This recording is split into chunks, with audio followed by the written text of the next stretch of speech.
बच्चों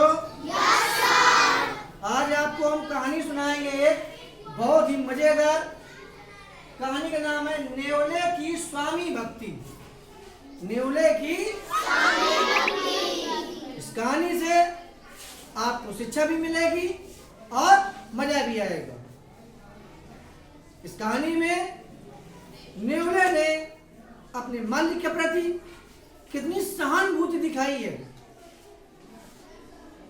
उसके बारे में विस्तार रूप से आपको हम बताएंगे और आप लोग बहुत ध्यान से इस कहानी को सुनेंगे और समझेंगे। इससे जो सीख मिलती है वो सीख अपनाएंगे। ठीक है? Yes sir. एक गांव में एक ब्राह्मण रहता था। वह अत्यंत दयालु स्वभाव का था। वह अपना सारा समय पूजा पाठ में व्यतीत करता था। कुछ समय बाद उसकी पत्नी ने एक पुत्र को जन्म दिया। उसी दिन उसी के घर के आंगन में एक नेवली ने भी एक नेवले को यानी बच्चे को जन्म दिया। देखिए कितना समय मतलब अच्छा कि जिस दिन ब्राह्मण की पत्नी ने एक बच्चे को जन्म दिया, उसी दिन उसी आंगन में नेवली ने भी अपने बच्चे को जन्म दिया।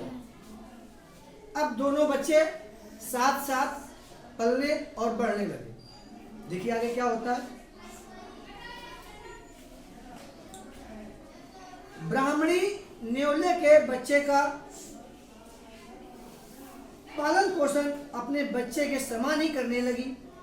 दोनों बच्चे साथ साथ पलने लगे, परंतु ब्राह्मणी के मन में एक डर बैठा रहता कि नेवला उसके बच्चे को नुकसान न पहुंचा दे। अब कोई भी जो मतलब जंतु होते हैं विषैले, तो हर इंसान डरता है। अब जो पंडित जी थे, ब्राह्मण थे, वो तो चले जाते थे पूजा पाठ करके लोगों के यहाँ कराने के लिए। अब उनकी पत्नी जो ब्राह्मणी थी, उनको बड़ा डर रहता था कि हम कोई काम के लिए जाएं, ऐसा न हो नेवला आ करके हमारे बच्चे को काट लेगा। हमेशा उनके माइंड में यह डर भरा रहता था। और किसी को भी डर लगेगा, ये नहीं डर लगेगा। तो एक दिन की बात है, ब्राह्मणी घड़ा लेकर के कुआं से पानी भरने के लिए गई। अब देखिए आगे क्या होता है। पहले के समय में घड़ा ही चलता था और अपने बड़े बुजुर्ग जो भी थे, तो माताएं बहनें जो थी, वो घड़ा से पानी कुआं से भरकर यहाँ लाती थी। कुआं जाती थी और उसी कुआं में से पानी निकालती थी और घड़े में भरती थी और घड़ा लेकर के आती थी। अभी क्या है, समर लगा हुआ है, पानी सुविधा है, टंकी का लगा हुआ है, लाइट जलाई, स्विच ऑन किया और पानी घरे पूरे सप्लाई हो गया। पहले थोड़ा स्ट्रगल था बहुत ज्यादा। ठीक है? देखिए आगे क्या होता है। एक दिन ब्राह्मण किसी काम से बाहर गया हुआ था। घर पर पानी भी खत्म हो गया था। तभी ब्राह्मणी के मन में ये विचार आया कि हम कुआं से पानी भरने जाएं, लेकिन उसके मन में एक डर भी था कि अगर हम पानी भरने जाएंगे तो ऐसा न हो कि नेवला मेरे बच्चे को काट ले, उसको हानि पहुंचा दे।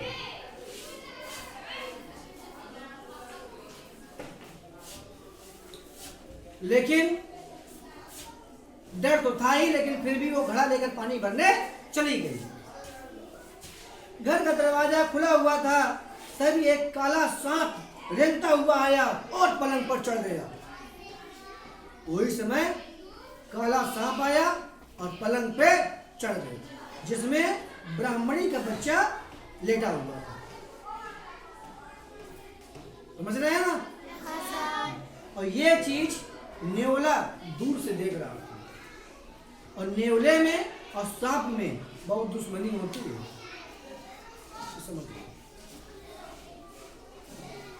समझ रहे हैं? नेवले ने सांप को देख लिया था। उसे लगा कि वह सांप उस बच्चे को डसने जा रहा है। उससे रहा नहीं गया, वह सांप के ऊपर टूट पड़ा। उसने देखा कि यह सांप तो बच्चे को काट लेगा, और ब्राह्मणी ने मेरे बच्चे की बहुत सेवा की है, तो इसको हमें बचाना चाहिए। तो तुरंत नेवला भी चारपाई के ऊपर जहां वो चढ़ रहा था वहीं पर वो भी गिरा, और दोनों में झगड़ा, उनके हिसाब से कहिए, वो अपने फन से कर रहा था, वो अपने मुंह से कर रहा था। दोनों में झगड़ा हो रहा था आपस में काफी तेज। और नेवले ने सांप के टुकड़े टुकड़े कर दिए, काट के। किसने किए टुकड़े टुकड़े? किसके किए? सांप के। नेवले ने सांप के टुकड़े टुकड़े कर दिए। काफी खून बिखर गया जमीन में। और जब टुकड़े टुकड़े किए तो नेवले की भी चोट आ गई। नेवले की चोट ऐसी आई कि मुंह में भी उसके खून सब लग गया बहुत ज्यादा। ठीक, खून उसके मुंह में लगा और भी घायल हो गया था। और ब्राह्मणी का इंतजार गेट के सामने खड़े होकर करने लगा। ये उसकी थोड़ी गलती कर दिया उसने। वो इंतजार इसलिए कर रहा था कि ब्राह्मणी आएंगी तो उनको हम इशारे से बताएंगे कि आपके बच्चे को सांप काटने आया था, उसकी हमने बचाया है, उसके टुकड़े टुकड़े मैंने कर दिया है। इस चक्कर में ब्राह्मणी के इंतजार वो गेट के पास में कर रहा था। तभी वहां से ब्राह्मणी घड़े में पानी भर करके आती हैं। और देखिए आगे क्या होता है।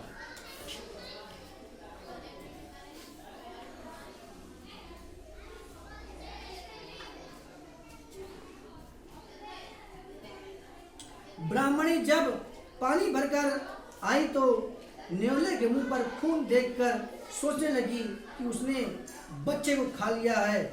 उसने गुस्से में पानी से भरा घड़ा, वही घड़ा पानी से भरा हुआ नेवले के ऊपर। अब उसने देखा कि इसके मुंह में लगा हुआ है खून, तो ये पक्का हमारे बच्चे को खाया जाए। तो उसने आओ देखा न ताओ, न सोचा न विचारा, और घड़ा उसने ऊपर पानी भरा हुआ फेंक दिया। बेचारा नेवला वहां क्या हो गया? क्या हो गया? मर गया। नेवला वहीं मर गया। जब ब्राह्मणी दौड़कर अंदर गई तो उसने देखा कि उसका बच्चा आराम से सो रहा है। जब वो घड़ा उसके ऊपर फेंक के मार दिया, फिर दौड़ के गई तो देखा कि उसका बच्चा तो आराम से सोया हुआ है। उसका बच्चा आराम से सोया हुआ है, परंतु चारपाई के नीचे सांप के टुकड़े टुकड़े पड़े हुए हैं। अब वह समझ गई कि नेवले ने बहुत बहादुरी के साथ में नेवले ने सांप को काट डाला, उसको मार डाला और हमारे बच्चे को बचाया। जब ये बात उसने सोची और आंख से देखा तो बहुत पछतावा हुआ। रोने लगी।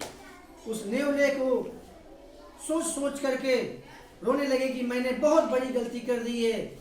बिना सोचे मैंने नेवले को मार डाला। हमें बहुत बड़ा पाप लगेगा। मुझे नहीं मारना चाहिए। निर्दोष जंतु को, किसी भी जीव को हमको नहीं मारना चाहिए। हमने बिना सोचे समझे नेवले को मार दिया। अब मुझे बहुत पछतावा हो रहा।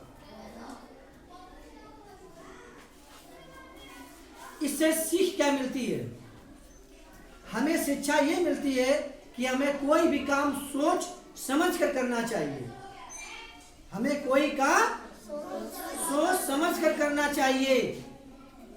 नहीं आपको पछतावा इतना ज्यादा होगा कि आप जिस काम की पछतावा करेंगे वो काम आपका दोबारा नहीं बनेगा और जिंदगी भर आप पछताते रहेंगे। इसलिए किसी को भी बिना सोचे समझे आंख से देखे हुए जल्दबाजी में कोई निर्णय नहीं लेना चाहिए। ठीक है, कहानी कैसी लगी आपको? चलिए